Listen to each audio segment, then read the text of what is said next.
আসসালামু আলাইকুম। প্রাণের আশিক ও জাকির ভাইরা, আশা করি সকলেই ভালো আছেন। আজকে আপনাদের সঙ্গে আলোচনা করব মানুষ কয়টি লতিফা দ্বারা সৃষ্ট এবং কি কি।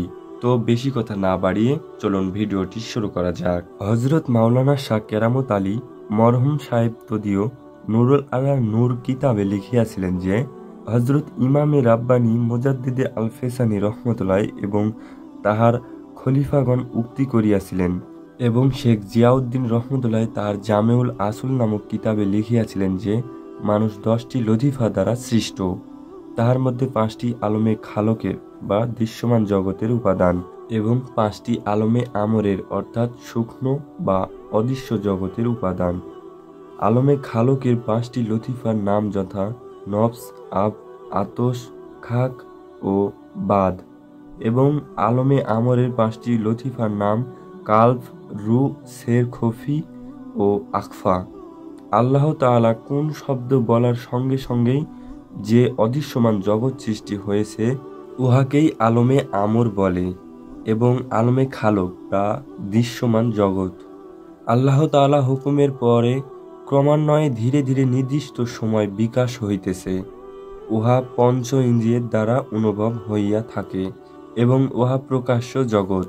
আলমে আমরে জাহেরা পঞ্চ ইন্দ্রিয়র সাহায্যে অনুভব করা যায় না, কিন্তু বাতেনি পঞ্চ ইন্দ্রিয়ের দ্বারা উহা অনুভব করা যায়।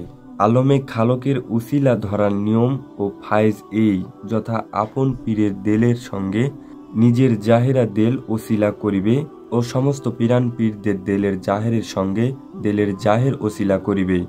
হযরত মুজাদ্দিদ সাহেব দেলের জাহেরের সঙ্গে নিজের দেলের জাহের ওসিলা করিবে ও রাসূল পাক সাল্লাল্লাহু আলাইহি সাল্লামের দেলের জাহেরের সঙ্গে দেলের জাহেরা ওসিলা করিয়া রাসূল পাক সাল্লাল্লাহু আলাইহি সাল্লামের জুতা মুবারক ভিক্ষা নিয়া আল্লাহর হুজুরে এর ফায়েজ ভিক্ষা চাইবে এবং খেয়াল করিবে এর ফায়েজ আল্লাহ তাআলার জাত পাক হইয়া রাসূল পাক সাল্লাল্লাহু আলাইহি সাল্লামের সমস্ত পিরানে পীরদের দেলের জাহেরে হইয়া নিজের দেলের জাহেরে পড়িতেছে এবং দেলের জাহেরে পড়িয়া ছায়েরে আফাকিয়ার ছায়ের পড়িয়া দিল আরশে মোল্লায় পৌঁছে।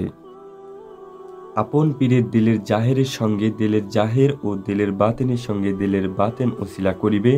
এইরূপ সমস্ত পিরানে পীরদের দিলের জাহেরের সঙ্গে দিলের জাহের ও দিলের বাতেনের সঙ্গে দিলের বাতেন ওসিলা করিয়া রাসূল পাক দিলের জাহেরের সঙ্গে দিলের জাহের ও দিলের বাতেনের সঙ্গে দিলের বাতেন ওসিলা করিয়া আল্লাহ তাআলার হুজুরে এর ফায়েজ ভিক্ষা চাইবে এবং খেয়াল করিবে এর ফায়েজ আল্লাহ তাআলা জাত পাক হইয়া রাসূল পাকের সমস্ত পিরানে পীরদের দিলের জাহেরের বাতেন হইয়া নিজের দিলের জাহের ও বাতেনে পড়িতেছে এবং দিলের জাহের বাতেন পাক সাফ হইতেছে।